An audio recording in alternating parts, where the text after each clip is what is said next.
परमाणु सिद्धांत के जनक महर्षि कणाद ने परमाणु के संबंध में विस्तार से लिखा है।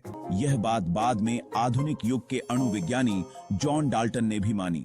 महर्षि कणाद ने ही न्यूटन से पूर्व गति के 3 नियम बताए थे। पश्चिम जगत मानता है कि 1687 से पहले कभी सेब जमीन पर गिरा ही नहीं था। न्यूटन के गति के नियमों की खोज से पहले भारतीय वैज्ञानिक और दार्शनिक महर्षि कणाद ने यह सूत्र वैशेषिक सूत्र में लिखा था, जो शक्ति और गति के बीच संबंध का वर्णन करता है। आचार्य कणाद ने बताया कि द्रव्य के परमाणु होते हैं, तो कणाद ऋषि के मुख से निकला पीलवः पीलवः पीलवः, अर्थात परमाणु परमाणु परमाणु। भारत में कई महान ऋषि मुनि हुए हैं। प्राचीन काल में इन ऋषि मुनियों ने कई आविष्कार किए और भौतिक सिद्धांत गढ़े थे।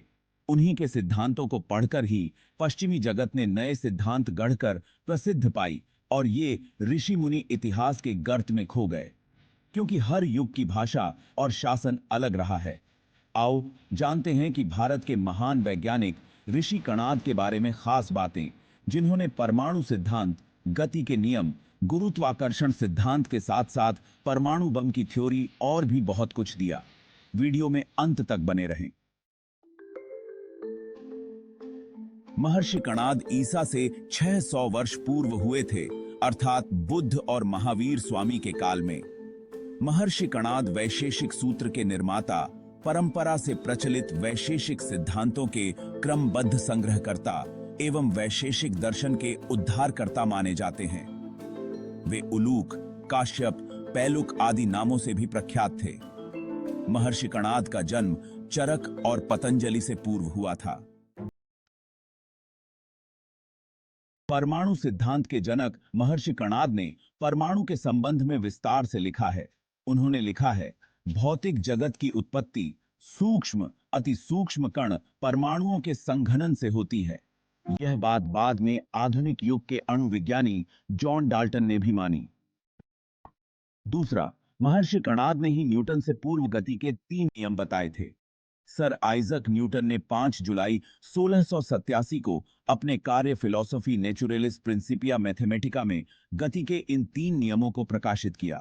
जबकि वैशेषिक दर्शन में महर्षि कणाद ने लिखा है, वेगः निमित्तापेक्षात् कर्मणो जायते नियतधिक क्रिया प्रबंध हेतु।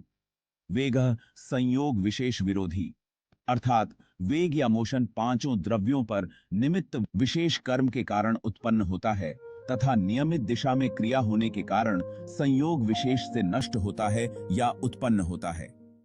पश्चिम जगत मानता है कि 1687 से पहले कभी सेब जमीन पर गिरा ही नहीं था। जब सेब गिरा तभी दुनिया को समझ में आया कि धरती में गुरुत्वाकर्षण की शक्ति होती है।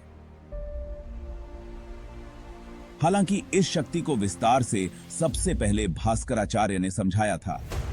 उपरोक्त संस्कृत सूत्र न्यूटन के 913 वर्ष पूर्व अर्थात ईसा से 600 वर्ष पूर्व लिखा गया था।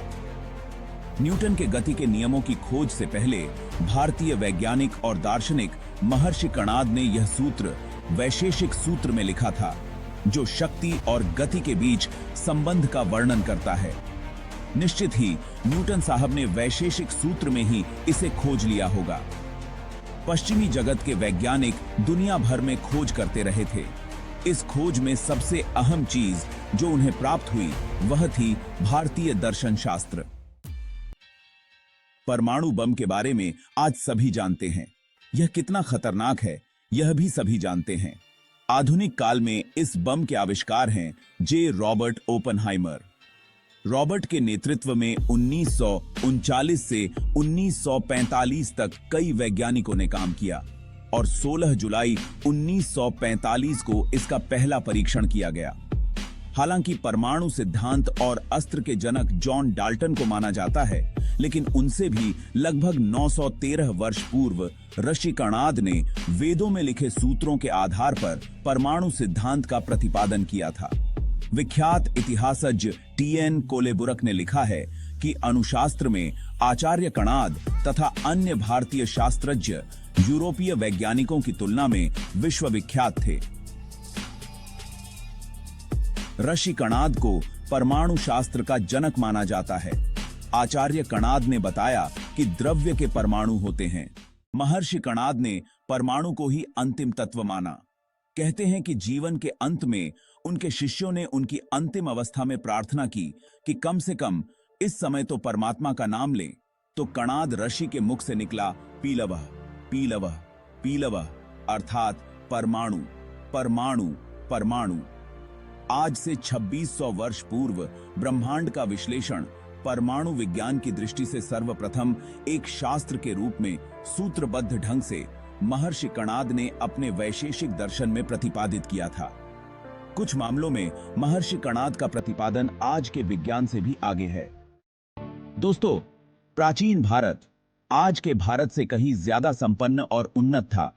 हम उस ज्ञान को उतना मूल्य नहीं दे सके, वरना न्यूटन महर्षि कणाद के ज्ञान की प्रतिकृति नहीं बनाता। अभी भी मौजूदा हमारे ग्रंथों, उपनिषदों और प्राचीन साहित्यों आदि में बहुत कुछ ज्ञान का भंडार है। बस जरूरत है उसे समझने की और एक्सप्लोर करने की। आपको यह जानकारी कैसी लगी? कमेंट में जरूर बताएं। इसी तरह की बेहतरीन जानकारी के लिए हमें सब्सक्राइब करें। Thank you.